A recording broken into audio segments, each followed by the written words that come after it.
The words "take Friday off" may sound like a fantasy to some, but for a growing number of workers, those words are a summertime reality. Our cover story is reported by Conor Knighton. The hands on the office clock always seem to move a little slower on a Friday afternoon, especially during the summer. Outside, it's gorgeous, and the last place anyone wants to be is stuck inside an office, waiting for 5 p.m. to finally start the weekend. Good job. But this summer, graphic designer Jim Dessard will be kicking things off a little early. He'll be spending every other Friday at his summer home in Maryland tinkering in his garage, building clocks instead of watching one.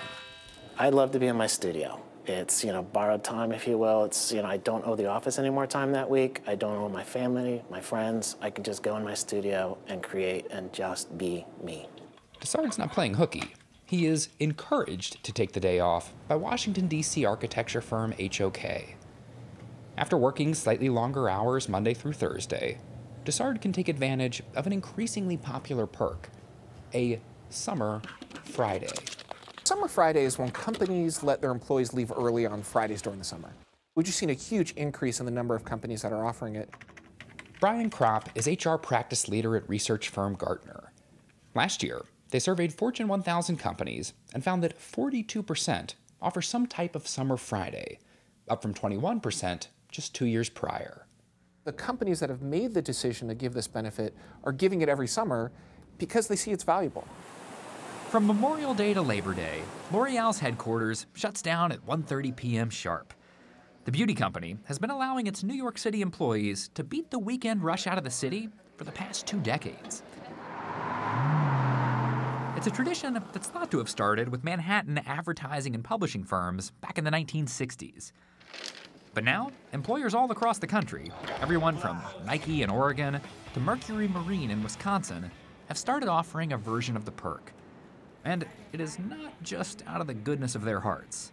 What they found is by giving their employees a little bit of time back and giving them that gift of time, they like their employer much more. They actually become much more loyal, they work harder, they're more committed to their organization, and it really shows that their employer cares about them and wants them to have a great work-life balance. The worker bees in Erica Thumb's colony need tending to, and it's a chore this landscape architect is only able to accomplish on her occasional Fridays off. I'm gonna take that day to weed the garden and check on the hives, see how the queens are doing, and pull some of the honey frames and do some extracting. Her hobby is honey. When she's back at the office in D.C., she sits a few desks away from colleague Oliver Vranish, who uses his bonus hours to hang out with his little sister. What's this one? A banana. Bananas. One Friday at a time, he's been writing a children's book for her.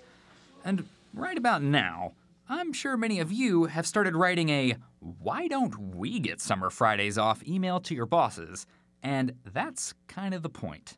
I assume you have friends at other companies, other industries who don't have this perk. Oh yeah, I like to just brag it in their face all the time if I can.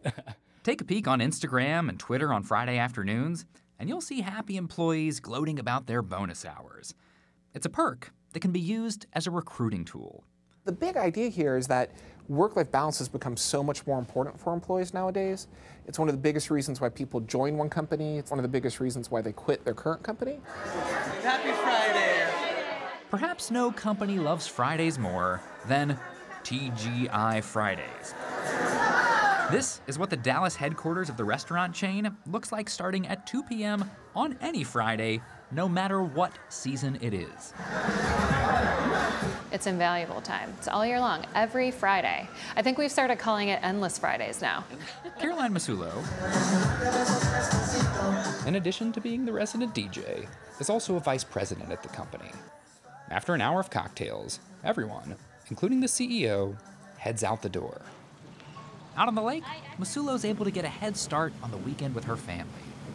If it was a Wednesday afternoon at this time, where would you be? At work. So Probably driving home from work, sitting in traffic, so this is a nice change for sure. Since Friday afternoons are typically the most unproductive part of the week, giving this time off doesn't necessarily cost companies that much. but the return can be priceless. I think it's less about the 3 hours of time and more so, at least for me, it says something about this brand and the way that they value individuals' personal time. So you want all of them? It's worth noting, this is a perk mostly reserved for white-collar workers. The staff at TGI Fridays restaurants certainly don't get the afternoon off. No matter how popular this perk becomes, there are some jobs where you simply can't take off on a Friday afternoon. Recording track, take 3. Especially not if you work on a show that airs on Sunday mornings.